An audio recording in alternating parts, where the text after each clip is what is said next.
saving your butt when it comes time to refinance these loans that we have on these apartment complexes. I've had some really interesting conversations the last few weeks about all these loans that were put on the properties. A lot of the apartment complexes at very low interest rates, whether it was 2019, COVID, 21, 22 rates were really low. Then things jumped way up last year, 23. So the issue that people are going to run into is when these fixed terms come adjustable, or in some cases, I've got a couple loans where there's actually balloon payments due, like in 2026, for example, for me. The problem is the last thing we want to have happen is you have to bring money to the table in order to get a new loan. And what I see happening in the marketplace, given these headwinds that we've talked a lot about, is the NOI. We've talked a lot about attack on NOI. NOIs are getting hurt because of higher insurance costs, utilities. There's more issues that we have on running these apartment complexes. I was talking to an investor yesterday who has a bridge loan on a property and is going to probably run into some issues, or may run into some issues next year, because they can't cover the loan amount that he needs to get a new loan. And he actually owes, there's going to be a balloon payment on this bridge loan. So we went into all kinds of things that you can do, and now is the time to do it. We're in April of 24. Now is a time to really prepare these buildings and get your NOI looking as positive as possible for when it comes time to go put this in front of a loan broker or banks, specific banks. And the appraiser is going to look at that NOI and say, hey, what's going on here? That's going to dictate the value of the real estate. Every $100 that you add to the income of a property, you're going to add roughly $15,000 of equity or value to the apartment complex.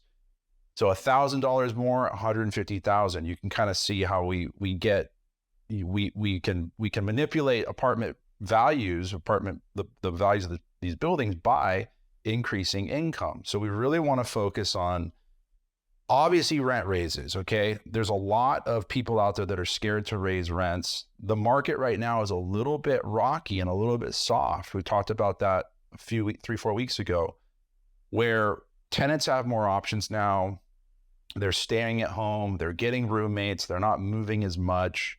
So you've got to be a little bit careful, but now is kind of the time to, I think, give max increases, and a lot of people won't do it. So for this year, we've got 3.6% allocated, and that's in addition to the 5% foundation amount that we can raise rent. So 8.6%. We've been at basically 10% or in the high 9s previously, so it's gone down a little bit. So you can raise your rents 8.6% per the county, what they released as far as numbers for this year. So my recommendation is to raise all your rents max. If you get a turnover, we talked about this yesterday with an investor, if you get a turnover, now is the best time to go in, do work to the unit, remodel, renovate. You don't need to put 40, 50 grand into the unit, but you really want to try to get the biggest rent you can on that turnover, because that's going to help your rent roll, and that's going to help when it comes time what I'm thinking in the next 1 to 3 years, 1 to 5 years, we're going to have a lot of people run into situations where they've got to refinance, and who wants to bring 300, 400, 500 grand to the table, or $1 million to the table? That's going to really sting. If you can't refinance and you can't cover your loan dollars, really, and if you don't want to bring money to the table, that's the time when you say, you know what, I'm going to sell this property, I'm going to 1031 exchange this into something else. That's kind of your fallback plan B, so to speak. So we want to get rent raises across the board. The biggest possible, a little under 9% this year. And then I'm going into a lot of things with clients right now about how can we get other income on the profit loss statement. So pet rent, look at carving out pet rent where you can charge extra for dogs or cats, etc. Parking, we talk about parking a lot, and we talk about garages. But now is the time to kind of say, okay, well, if there's parking here, or there's additional parking spaces, we're going to charge for those.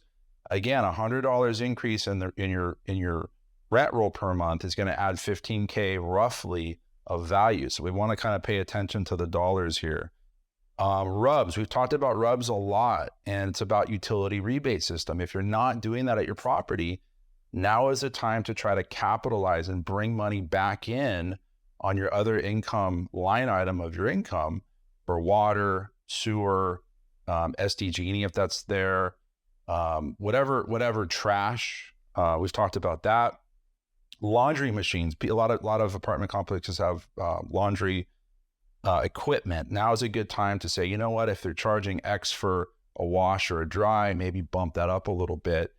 And a lot of clients don't put laundry income on their profit loss statements because they'd rather just pocket the quarters and then not have to pay. It's manipulating the books a little bit. Now is a good time to put laundry on your profit loss statement. You're actually showing that as other income.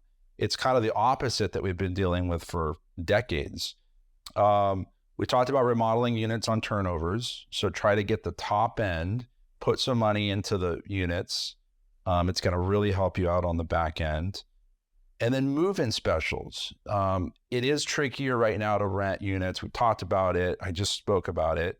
So sometimes if you can get a high-end rent, say $2,000 is really pushing the level, for example, on a rent, you can still do that, but offer some sort of move-in special where it's a $500 gift card or it's some sort of incentive on the front end that the tenant gets that allows them to still stick with that high rent. That high rent on your rent roll is really going to help. Again, I feel like I'm kind of, beating that topic, but it's going to become really, really important. The expenses. So when it comes time to refinance and you've got to prove to the bank that the property is worth a certain amount, they're going to look at the NOI. The NOI is income. It's the income minus all of your operating expenses. Insurance is a major issue right now. The good news is I don't think, and I talked to a lot of the big, for lack of better words, big dogs in town. We think that insurance is kind of going through this anomaly situation. We think things are going to tame down in the future. I don't know when that's going to be, but there's going to hopefully be more options, and creating lower premiums is really what we're thinking is going to happen, because what we're seeing now is the insurance prices, they're literally double or triple or quadrupling in some cases. And then the amount of options is very limited on who you can turn to. Your Mercury, or if they're just dropping them all together. And then a lot of these companies they won't do business in California anymore. Trash is something we've talked about a lot on these videos, where the trash companies, sometimes if you call Waste Management or Allied, you can negotiate a little bit on what you're paying for trash removal. A lot of properties in San Diego have cans, and this is free. You pay for it on your tax bill.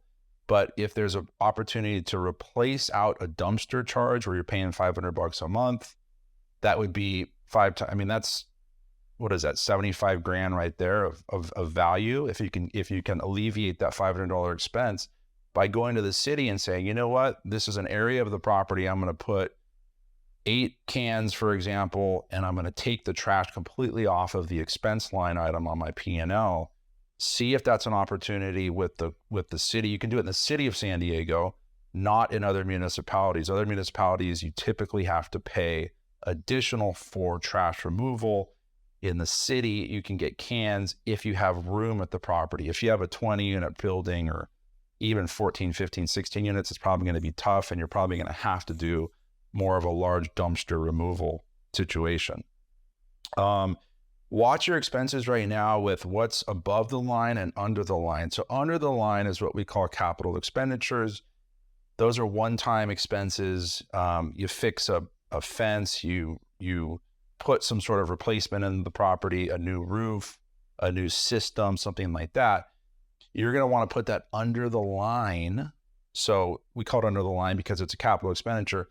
Now, when you go to the bank and refinance, they're not going to use that. They're not going to say that that's a recurring expense, which is going to hurt your NOI, it's going to hurt your value, and it's going to cause all kinds of uncertainty for you. So really watch what's a real repair. And if it's just a one-time replacement, put it under the line, so to speak, or just call it capital expenditures, then that appraiser and the bank is not going to use it, and you're going to be in a much better situation. So these loans that were created that have these fixed terms, typically in apartment complexes, it's 5 to 7 year fix. From 20 to 22, we saw these, or 19 to 22, we saw these really low interest rates. So that puts us out to like 24. So say you had a 7 year fix in 2022, you still have some time, and you're talking 4 or 5 years away. But now is the time to really, really pay attention to it. Insurance, I get calls, I don't know, probably 2 to 3 calls a week from clients who are fed up with the fact that their insurance is crazy. And my suggestion to them is you have to really, really go shop the insurance options. They've got to talk to multiple loan brokers, or not loan brokers, insurance brokers. And they've got to really kind of like, it reminds me of back in the day when we had the phone book. You got to open up the phone book and just start calling different people and really kind of putting some elbow grease into finding insurance options. There are options out there that will keep your rates, your premium a little bit lower. But if you're in a brush zone, or you've got real old electrical, which we're dealing with right now, as mentioned, those rates are 2, 3, 4 times what they were a year or 18 months ago. And that's going to really hurt loan dollars when it comes time to put a new, to replace your existing loan. If you don't replace your existing loan and you don't have a balloon payment, or sometimes we call it a bullet because it's like a shot where you owe the money back, you can just write it, but your interest rate is going to probably be tied to some index, which is going to make your rate way higher, and your payment's probably going to go through the roof. So you really want to try to plan on fixing the rate again at the end of your term, whatever that's at. So this is a good time to look at your properties and see what's coming up for a opportunity to refinance, and really try to get those numbers looking good on your profit loss statement. Work with your management company, work with your people that help you with the software, with your profit loss statements or your spreadsheets. A lot of people just work off Excel, which is fine, but really try to get those looking clean is my suggestion. So NOI is under attack. It still is. We talk about it a lot. And these are things you can do to really save your butt when it comes time to look at options on how to extend these properties, because we don't want to have to sell them. And I think what's going to happen, if I really have to pull the crystal ball out, I think people are going to be forced into selling assets that they probably don't want to sell because they have to bring a bunch of money to the table. And if they don't have that capital, there's really no other opportunity other than hold the property, and their cash flow is going to be toast. So hopefully that helps. Let me know what you think, and talk to you soon.